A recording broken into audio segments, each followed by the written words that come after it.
श्री संजय सिंह। श्री संजय सिंह। धन्यवाद मान्यवर, आपने मुझे इस महत्वपूर्ण विषय पर अपनी बात कहने का मौका दिया। सबसे पहले मैं पहलगाम में जो निर्दोष निहत्थे लोग मारे गए, शहीद हुए, मैं उनको कहूंगा, उनको सर झुका के नमन करता हूं, श्रद्धांजलि देता हूं। ऑपरेशन सिंदूर के दौरान कश्मीर के 16 नागरिक मारे गए, जिसमें एडीसी राजकुमार थापा और 2 जुड़वा बच्चे भी मारे गए। उनको भी सर झुका के नमन करता हूं और श्रद्धांजलि देता हूं। मैं नमन करता हूं और श्रद्धांजलि देता हूं इंडियन एयरफोर्स के मेडिकल असिस्टेंट सुरेंद्र कुमार जी को, बीएसएफ के सब इंस्पेक्टर मोहम्मद इम्तियाज जी को, बीएसएफ के कांस्टेबल दीपक जी को, आर्मी के लांस नायक दिनेश कुमार जी को, सुनील कुमार जी को, मुरली नायक जी को, अली शेख जी को और पवन कुमार जी को, जिन्होंने अपनी शहादत देकर ऑपरेशन सिंदूर में अपनी वीरता और शौर्य का परिचय दिया और पाकिस्तान को मुंहतोड़ जवाब देने के लिए अपना सर्वोच्च बलिदान दिया। मान्यवर, कल से लेकर आज तक दोनों सदनों में सरकार की ओर से बहुत सारी बातें कही गई, अपना मुंह से खुद ही बखान किया गया। हमने ऐसा कर दिया, हमने वैसा कर दिया। हम भारत की सेना का, भारत के बहादुर सैनिकों का, बहादुर जवानों का बार बार नमन करेंगे, उनकी शौर्य और वीरता को बार बार प्रणाम करेंगे, लेकिन आपके नाकारेपन पर 1000 बार सवाल पूछेंगे मान्यवर, क्योंकि सवाल आपसे बनते हैं। पहलगाम में जो निर्दोष लोग बैसरन घाटी में गए थे, उनको आकर 5 खूंखार आतंकवादियों ने कैसे मार दिया? भारत की सीमा के अंदर 200 किलोमीटर वो आतंकवादी कैसे घुस गए? कहां से आपकी इंटेलिजेंस फेलियर हुई, उसके लिए कौन जवाबदेह है? और जब हम सर्वदलीय बैठक में बैठे थे, आदरणीय लीडर ऑफ अपोजिशन भी वहां पे थे, त्रुचि शिवाजी भी थे, और मान्यवर हमको बताया गया, सरकार के द्वारा बताया गया कि बैसरन घाटी में सिर्फ अमरनाथ यात्रा के 15 दिन पहले ही लोग आते हैं। ये तो पता नहीं किस गलती से होटल वालों के साथ मिलकर बैसरन घाटी को खोल दिया गया। अब इतने सारे अलग अलग दलों के नेताओं को सरकार के जिम्मेदार मंत्री, गृह मंत्री की मौजूदगी में, रक्षा मंत्री की मौजूदगी में गलत जानकारी दे रहे हैं। बाद में जब हमने पता किया तो पता चला कि हमेशा वो बैसरन घाटी खुली रहती है, लेकिन वहां सुरक्षा के कोई इंतजाम नहीं थे मान्यवर। वो लोग चीखते रहे, चिल्लाते रहे, रोते रहे, बिलखते रहे, अपनी जान गंवाते रहे, सहायता मांगते रहे, लेकिन उनकी सहायता करने वाला कोई नहीं था। मैं गया था शुभम द्विवेदी जी के घर कानपुर में मान्यवर, और उनके पिता ने रो के एक ही मांग कही। उनकी पत्नी का रो रो के बुरा हाल था। उनके परिवार के लोगों ने, उनके पिताजी ने रो रो के एक ही बात कही, हमारे बेटे ने देश के लिए अपनी शहादत दी है। जो लोग इसमें मारे गए हैं, सरकार हमें क्या मदद देती है उससे हमें लेना देना नहीं, कम से कम हमको शहीद का दर्जा दिया। ये उनकी पीड़ा थी, उनकी मांग थी। मैं आपके माध्यम से सरकार तक उनकी भावनाएं पहुंचाना चाहता हूं मान्यवर। बताया गया कि जब यह घटना हुई उसके बाद देश के गृह मंत्री वहां जाते हैं देश के गृह मंत्री ने जाके वहां प्रेस कॉन्फ्रेंस किया, अपनी बात कही। उसके बाद प्रधानमंत्री को इसकी सूचना मिलती है। प्रधानमंत्री जी अपना कार्यक्रम छोड़ के भाग के आते सऊदी अरबिया से। पूरा देश इंतजार कर रहा था कि प्रधानमंत्री जी आ रहे हैं। प्रधानमंत्री जी निश्चित पहलगाम जाएंगे। प्रधानमंत्री जी पहलगाम नहीं गए मान्यवर। प्रधानमंत्री जी 24 अप्रैल को बिहार में चुनाव प्रचार गए। प्रधानमंत्री जी 1 मई को महाराष्ट्र, केरला और आंध्र प्रदेश में उद्घाटन करने के लिए गए। प्रधानमंत्री जी फिल्मी सितारों को संबोधित करने गए, फिल्मी सितारों को संबोधित करने गए, लेकिन जो लोग पहलगाम में मारे गए थे उनकी पीड़ा, उनका हाल, उनका दुख, उनकी तकलीफ जानने के लिए नहीं गए। मान्यवर, यहां कहा गया सेना के शौर्य को, बहादुरी को नमन कीजिए। हम करेंगे, बार बार करेंगे, लेकिन आपने सेना के लिए क्या किया? जया बच्चन जी कह रही हैं, क्या यह देश जानना नहीं चाहता? जया बच्चन जी कह रही हैं कि आप गलत बोल रहे हो। कौन कह रहा है? जया बच्चन जी। आपने उतनी दूर से नहीं सुना होगा मान्यवर, आपने सुना नहीं होगा। आप सुन लीजिए मान्यवर, आप सुन लीजिए, कृपया सुन लीजिए मान्यवर। तो फिल्मी सितारे जो आपने कहा ना, वो जिस तरह से आपने कहा कुछ डेरोगेटरी लगा। यही मेरा ऑब्जेक्शन। मान्यवर, नहीं, मैं ये नहीं कह रहा हूं कि फिल्मी सितारों को आपने संबोधित किया या किसी आप कार्यक्रम में गए, लेकिन आपकी पहली प्राथमिकता भारत के प्रधानमंत्री के तौर पे क्या थी? सवाल यह है कि पहली प्राथमिकता आपकी क्या थी? पहली प्राथमिकता थी देश में आते, बिहार का चुनाव छोड़ते, पहले आप पहलगाम जाते। पहले आप उस घटना स्थल पे जाते। हमारा सवाल यह है, अभी त्रुचि शिवाजी बहुत दुखी थे, कह रहे थे प्रधानमंत्री कहां हैं, सदन में क्यों नहीं आए, प्रधानमंत्री कहां हैं, प्रधानमंत्री कहां हैं? अरे शिवाजी, वो अवतार है, इंसान नहीं है। वो अवतार है, कृपया भगवान है, अदृश्य।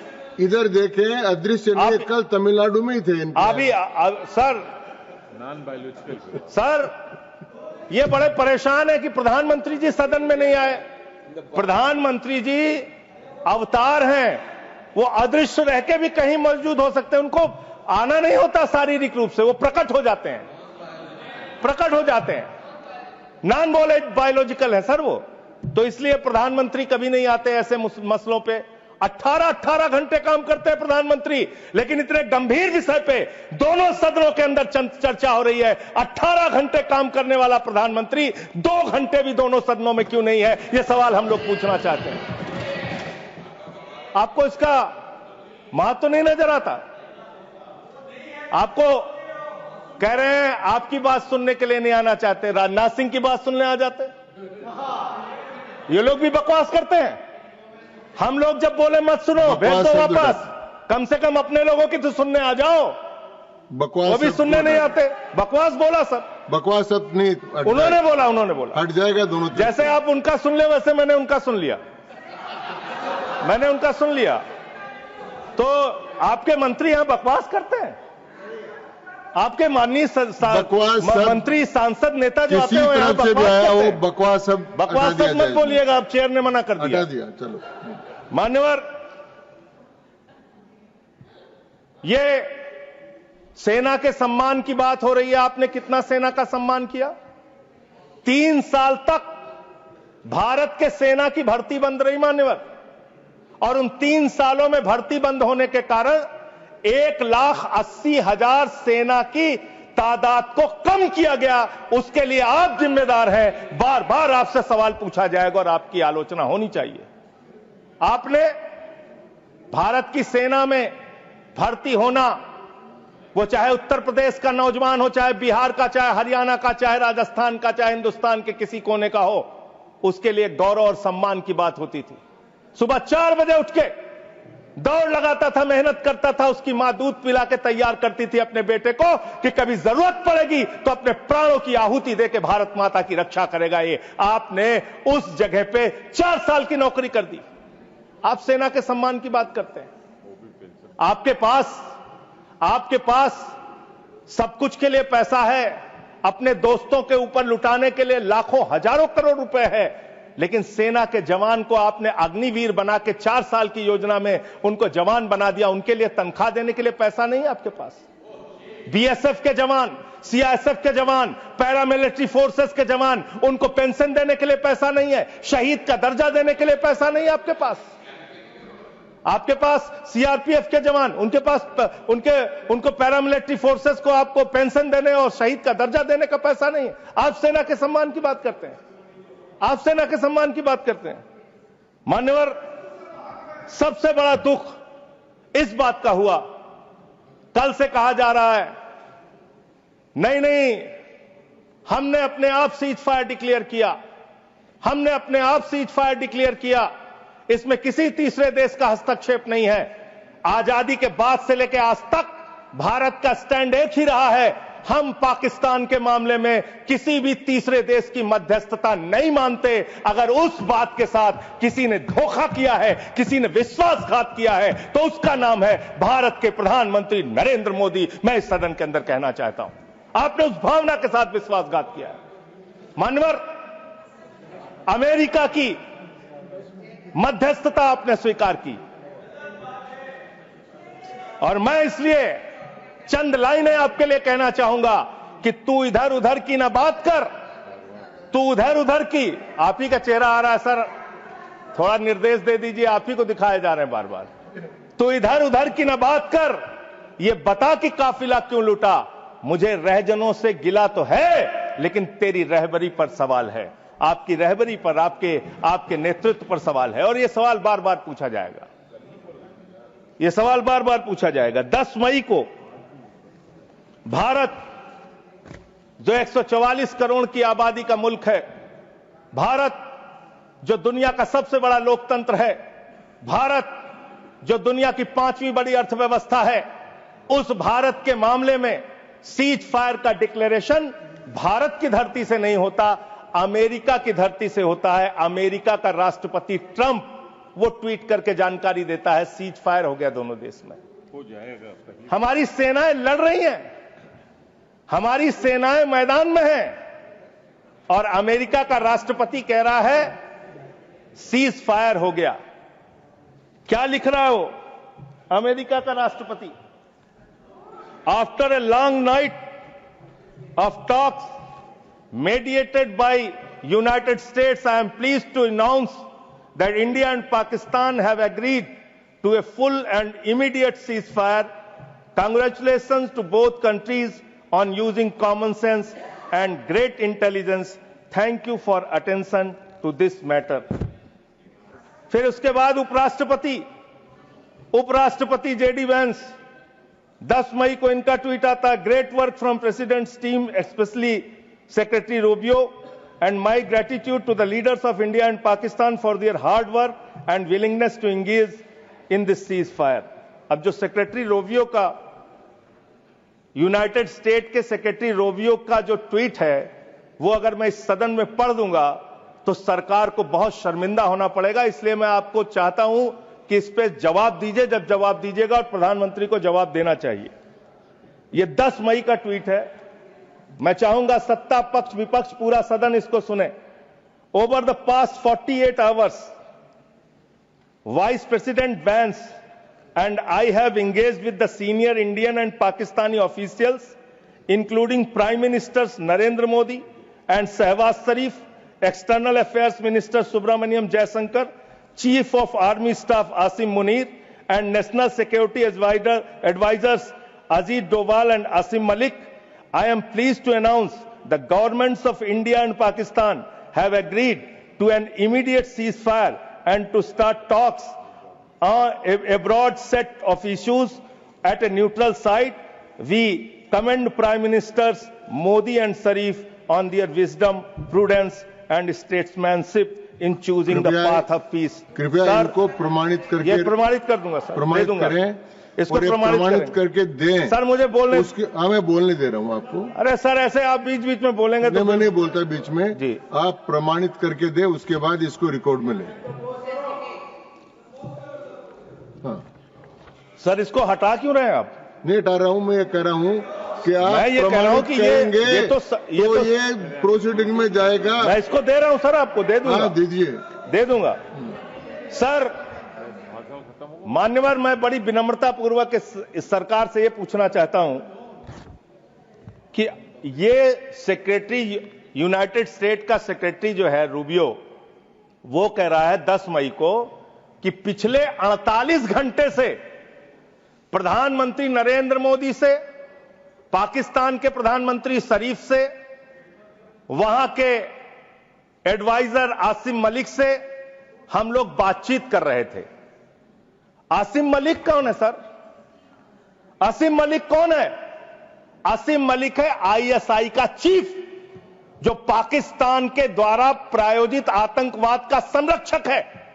भारत की सरकार उससे बातचीत कर रही थी जब सेना लड़ रही थी।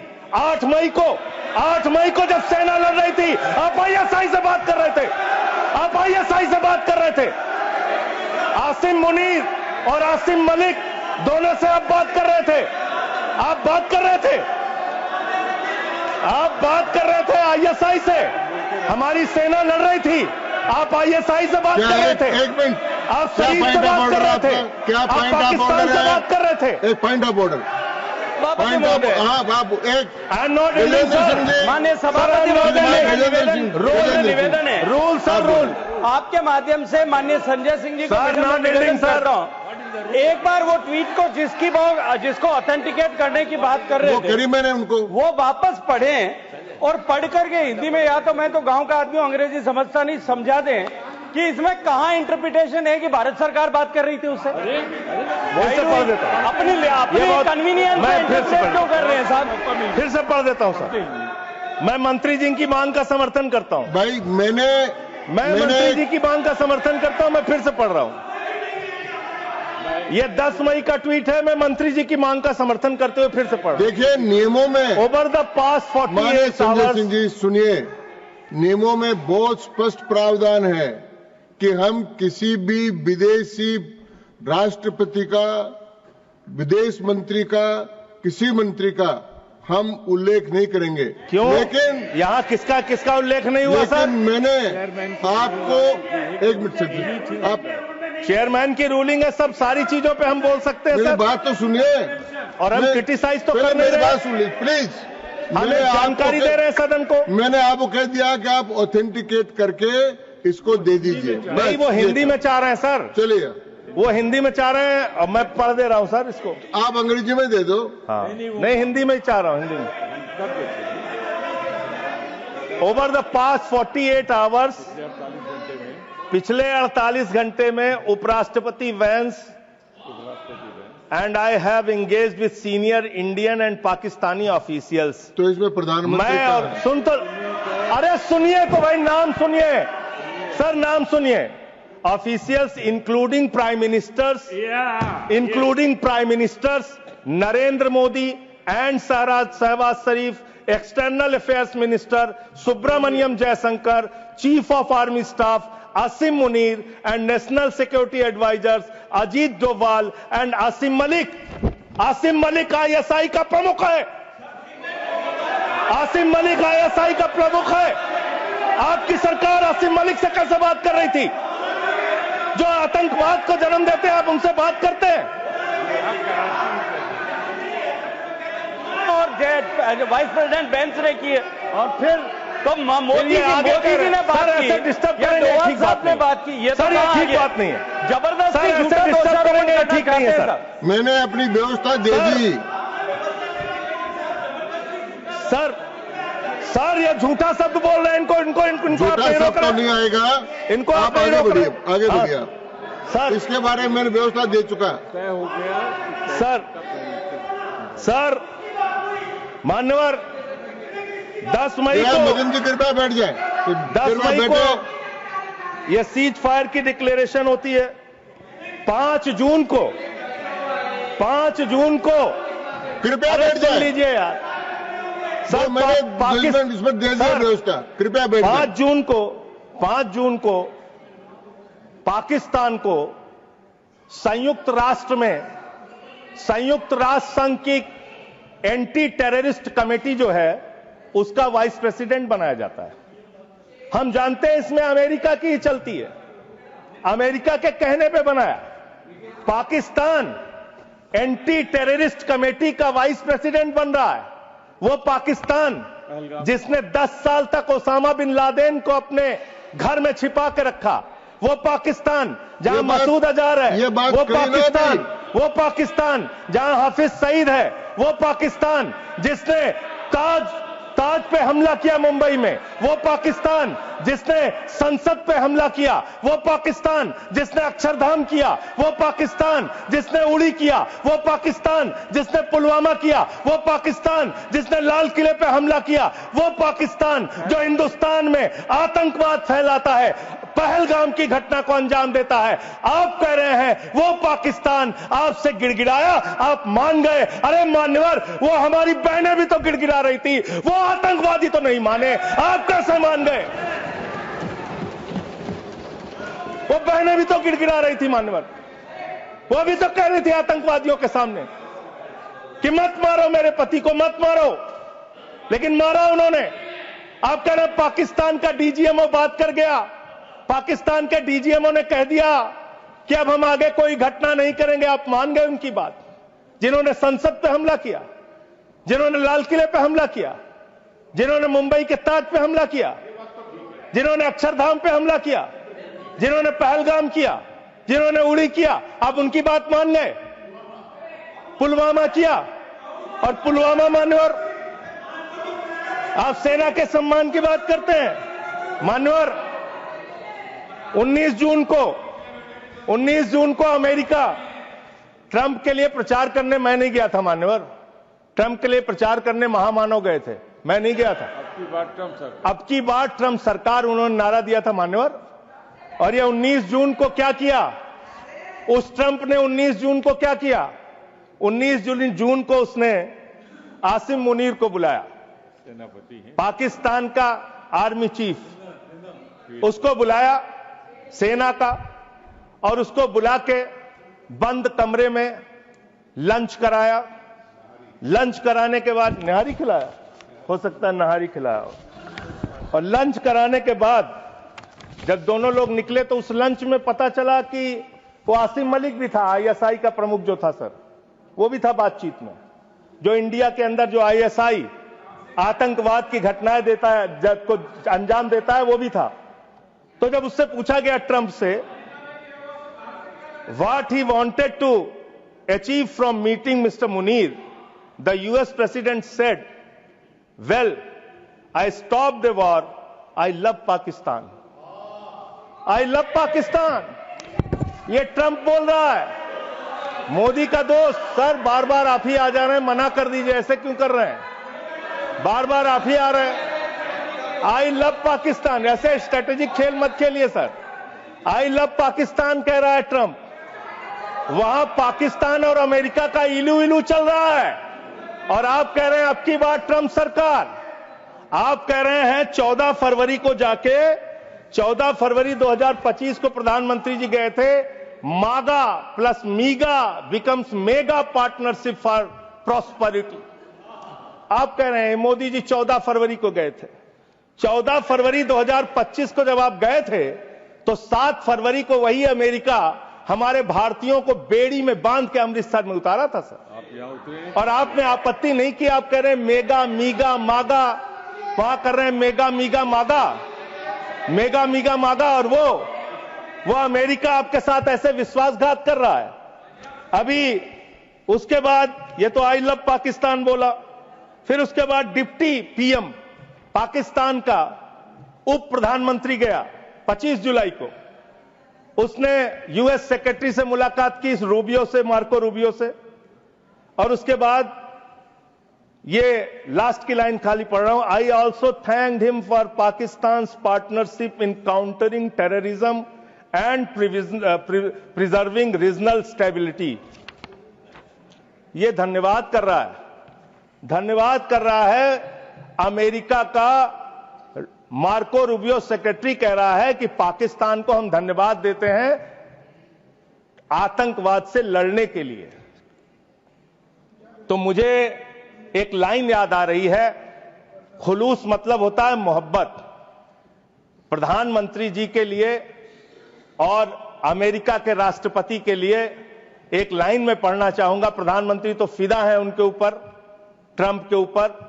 तो प्रधानमंत्री की ओर से ट्रंप के लिए लाइन है कि तेरे खुलूस ने रखा मुझे अंधेरे में, तेरे खुलूस ने रखा मुझे अंधेरे में, तेरा फरेब मुझे रोशनी में ले आया, तेरा फरेब मुझे रोशनी में ले आया। ये फरेब पे फरेब, फरेब पे फरेब, धोखे पे धोखा, ये लगातार हो रहा है। मान्यवर, अब मैं एक बहुत ही महत्वपूर्ण बात आपके सामने रखना चाहूंगा। हमारी सरकार ने कहा हम अपने वीर जवानों के लिए ताली बजाएं, हमने ताली बजाया। हम उनका नमन करें, हमने नमन किया। आपने क्या किया?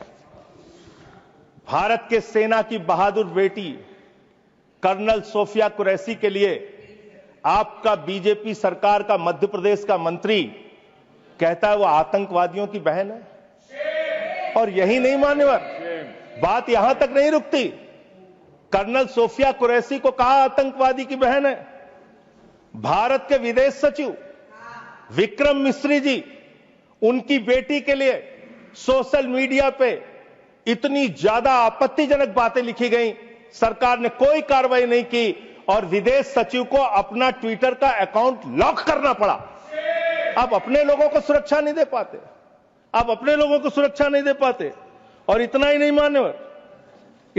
मान्यवर, जो हिमांशु नरवाल जी की विधवा थी, बेवा पत्नी, उसने सिर्फ इतना कहा कि आतंकवाद को आतंकवाद के तरीके से निपटिए, लेकिन देश में अमन और शांति रखिए, कोई आपस में इसको लेकर सांप्रदायिक दंगे फसाद लड़ाई झगड़े ना हो। इसमें कौन सी गलत बात कह दी? आप तो खाली ताक में रहते हैं हर मौके का फायदा उठाने के लिए। पहलगाम की घटना हुई मान्यवर, हम लोग श्रद्धांजलि अर्पित कर रहे थे और भारतीय जनता पार्टी के ट्विटर हैंडल से, मैं पूरी जिम्मेदारी से कह रहा हूं, अगर मैं गलत कह रहा हूं तो राष्ट्रीय अध्यक्ष जी यहां बैठे हैं बीजेपी के, मना कर देंगे। उन्होंने क्या पहला ट्वीट क्या आया? धर्म पूछा जाति नहीं, धर्म पूछा जाति नहीं। और जो कथावाचक मारे जा रहे हैं हमारे उत्तर प्रदेश में, वहां तो जाति पूछ के मार रहे हैं, जाति पूछ के मार रहे हैं, मंदिरों में घुसने नहीं दे रहे हैं, जाति पूछ के मार रहे हैं। ये भी तो हो रहा है इस देश के अंदर। इसलिए आप विषय पर बोलिए। माननीय सदस्य बोल रहा हूं सर। नहीं, विषय नहीं, ये विषय नहीं है ना, ये विषय है सर, ये विषय नहीं है। हाँ, आप विषय पर बोलिए सर, विषय यही है। नरवाल और आप एक बात मैं कह सकता हूं सर, विदेश सचिव का नाम नहीं लिखे, मंत्रालय का नाम लिखे। ये काहे के लिए? ये है सर, हम ऑफिसर्स, अच्छा चलिए ठीक, जो आपको ठीक लगे सर, जैसे आपने ऑफिसर्स का नाम नहीं ले सकते। नो, चलिए सर, नो सर, वैसे मैं एक बात कह सकता हूं और सरकार को इसको ध्यान देना चाहिए सर। मैं बड़ी गंभीरता से इस बात को कह रहा हूं। आप गोदी मीडिया से अपनी चाटुकारिता दिन रात करवाना चाहते हैं, करवाइए, कोई हमें दिक्कत नहीं है, वो लोग करेंगे ही। लेकिन जब युद्ध का समय है, लड़ाई का वक्त है, इतने गंभीर समय में है, ऐसे समय में आप ऐसे समय में झूठी खबरें वहां पे चलवा रहे हैं, झूठी खबरें चलवा रहे हैं। लाहौर में घुस गए, इस्लामाबाद में घुस गए, यहां कराची में कब्जा हो गया, रावलपिंडी में कब्जा हो गया। अरे भाई, ऐसे वक्त में हमारी सेनाएं लड़ रही होती हैं, उनको सही जानकारी सारी चीजों की होती है, परिस्थितियों का। आप उनके जीवन को संकट में डाल रहे हैं। कौन कहां लड़ रहा है, किस पोजीशन पे है, आप दुनिया भर की जो भी मनोरा खबरें चलाए जा रहे हैं मीडिया पे, तो इस पर भी रोक लगनी चाहिए। तीसरी बात, यहां पे चाइना की भी बात हुई। चाइना ने पूरी तरीके से पाकिस्तान का साथ दिया, पूरी तरीके से मिसाइल दिया, लड़ाई में हर तरीके से उनका साथ दिया, हर तरीके से पाकिस्तान का साथ देने का काम चीन ने किया। हर तरीके से पाकिस्तान का साथ देने का काम अमेरिका ने किया। और आप क्या कर रहे हैं चीन के साथ? मैंने कल देखा, मैंने सोचा मान्यवर कि चलिए इसी को देखते हैं। गलवान घाटी में जब हमारे जवान शहीद हुए, उसके बाद हमने चीन से अपने कैसे रिश्ते किए, आपने क्या किया, यह पूरे देश को जानना चाहिए और खास तौर से आपके समर्थकों को। 2020 के घटना के बाद गलवान घाटी में जब हमारे जवान शहीद हुए, उसके बाद आपने 4,83,033 करोड़ रुपए का आयात चीन से किया। 2021-22 में आपने 7,10,148 करोड़ रुपए का व्यापार चीन से किया, आयात चीन से किया। 2022-23 में 8,03,533 करोड़ का आयात चीन से किया। 2023-24 में 8,38,442 करोड़ रुपए का आयात चीन से किया। 2024-25 में 9,41,718 करोड़ रुपए का आयात चीन से किया। आप चीन को लाखों करोड़, 37 लाख करोड़ रुपए पिछले 5 सालों में आपने 37 लाख करोड़ रुपए का सामान चीन से भारत में आयात किया। आप चीन को रुपया पे रुपया लाखों करोड़ कमा रहे हैं। माननीय सदस्य, आप हर एक चीज में रोकेंगे सर। इसमें मैं तो ये आंकड़ा बिल्कुल ये रिलेवेंट नहीं है। आप ये रिलेवेंट है, मैं बता रहा हूं सर मैं बता रहा हूं सर, इसको लीजिए आप सर। ये एम्बेसी ऑफ इंडिया बीजिंग, ये एम्बेसी ऑफ इंडिया भारत की एम्बेसी का ये डाटा है और वेबसाइट पे आप जा सकते हैं, चेक करा सकते हैं। ये वहां से मिला डाटा। ये 37 लाख करोड़ रुपए का आपने उनको व्यापार दिया, उनसे वहां से सामान आयात कर रहे हैं। आप चीन को लाखों करोड़ रुपए का व्यापार दे रहे हैं और चीन पाकिस्तान को मिसाइल दे रहा है। ये आपका समझौता है, ये आपका समझौता है। आप उस चीन के राष्ट्रपति को झूला झुलाते हैं और ये हमारे साथ चीन कर रहा है, ये हमारे साथ चीन कर रहा है। ये इस देश को जानना जरूरी है। पाकिस्तान को कर्जा मिलता है IMF से, वर्ल्ड बैंक से, और ये कर्जा मिलता है लगभग 3 लाख करोड़ रुपए का कर्जा उनका सैंक्शन हो चुका है, मिल जाएगा। और काफी विरोध भी किया सरकार ने, लेकिन माने नहीं वो लोग, माने नहीं। लड़ाई के समय में उनका कर्जा सैंक्शन हो रहा है और वो पैसा कहां लगेगा? आतंकवाद को बढ़ावा देने में, आतंकवाद को फैलाने में। और अंत में बस मैं सिर्फ एक रिपोर्ट पढ़ के अपनी बात को खत्म करूंगा। हिंदुस्तान में आतंकवाद बढ़ कैसे रहा है, सोर्स पहले ही बता देता हूं। क्वेश्चन नंबर 2802 लोकसभा, दिनांक 18 मार्च 2025। भारत की सरकार का जवाब है, मेरा जवाब नहीं है। इस क्वेश्चन में पूछा गया गृह मंत्रालय से कि हिंदुस्तान में कितने ड्रग्स पिछले 5 साल में पकड़े गए। इसका तो क्या संबंध है इस चर्चा से? सर अब आप इसको भी नहीं मानेंगे, सर अब आप इसको भी नहीं मानेंगे। इस चर्चा से मतलब ये जो ऑथेंटिक डॉक्यूमेंट है इसको भी आप मानेंगे नहीं? डॉक्यूमेंट का नहीं है, जिस विषय पर तो मुझे आप कंटिन्यू कर चर्चा, मैं समझा रहा हूं सर, संबंध नहीं है। सर ये ड्रग्स का पैसा आतंकवाद में लग रहा है, ये ड्रग्स का पैसा आतंकवाद में लग रहा है। मैं नहीं कह रहा हूं, सरकार कह रही है। ये तो सुन लीजिए, सरकार कह रही है सर, मैं नहीं कह रहा हूं। पूरी बात ही आप नहीं सुनते सर। सर पूछा गया पिछले 5 साल में कहां कहां कितना मिला, तो बताया कि एक अडानी का पोर्ट है मुंड्रा में, वहां 260 करोड़ रुपए की ड्रग्स पकड़ी गई। फिर बताया अडानी का पोर्ट, ये तारीख है 26 मई 2022। फिर एक अडानी के पोर्ट पे ही 11/7/2, बता रहा हूं संबंध भैया। अगर नहीं संबंध बताऊंगा तो मुझे मेरी राज्यसभा से सदस्यता खत्म कर देना। मैं कह रहा हूं आप इधर ही करो जी, उधर किस लिए कर रहे हो? हाँ, तो ऐसे टिक्का टिप्पणी ना करें। अडानी पोर्ट पर हीरोइन पकड़ी गई 150 करोड़ रुपए। तो अडानी ने पकड़ा ही ना। अरे सुन तो लीजिए सर, सुन ले। काहे अडानी का नाम सुन के काहे ऐसे विचलित हो जाते हैं सब लोग? अडानी का नाम सुन के क्यों ऐसे विचलित हो जाते हैं अडानी का नाम सुन के सर? और ये जो पकड़ा गया तो जिसमें जो लोग गिरफ्तार हुए, इसका भारत की सरकार ने अपोज किया, करना भी चाहिए। एनआईए ने किया, संजय सिंह ने नहीं किया, एनआईए ने, करना चाहिए, किया इन्होंने। और जब विरोध किया तो एएसजी महोदय ने सुप्रीम कोर्ट में कहा, एनआईए ने सुप्रीम कोर्ट में कहा, अडानी के पोर्ट से 21,000 करोड़ रुपए की ड्रग्स पकड़ी गई है जो आतंकवाद में लगती है। यह है सर, ये सारा पेपर मैं आपको दे रहा हूं।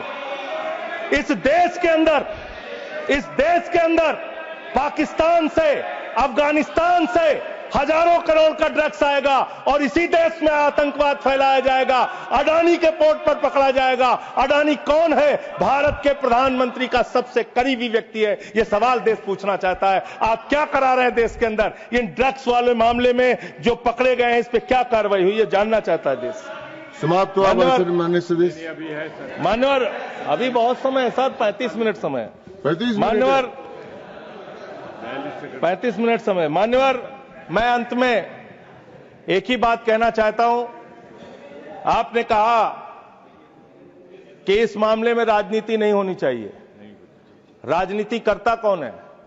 हर मामले में आप राजनीति करते हैं, हर मामले में आप राजनीति करते हैं, हमेशा विपक्ष को ब्लेम करते हैं, विपक्ष को देशद्रोही कहते हैं, विपक्ष को गद्दार कहते हैं। आप पूरी दुनिया में घूमते हैं, एक देश आपके समर्थन में नहीं आता, एक भी देश आपके पक्ष में खड़ा नहीं होता, लेकिन जब आपको जरूरत होती है आप कहते हैं विपक्ष के लोगों पूरी दुनिया में जाओ और भारत के पक्ष में बोल के आओ। गए विपक्ष के लोग, हमारी भी पार्टी के 2 सांसद गए और हम सरकार का पक्ष दुनिया में रख कर आए। जब भी देश पे संकट होगा हम आपके साथ खड़े हैं, लेकिन लोगों को बांटने का काम, अपमानित करने का काम और रोज रोज इस तरीके से गद्दार कहने का काम बंद कीजिए। बहुत बहुत धन्यवाद। धन्यवाद।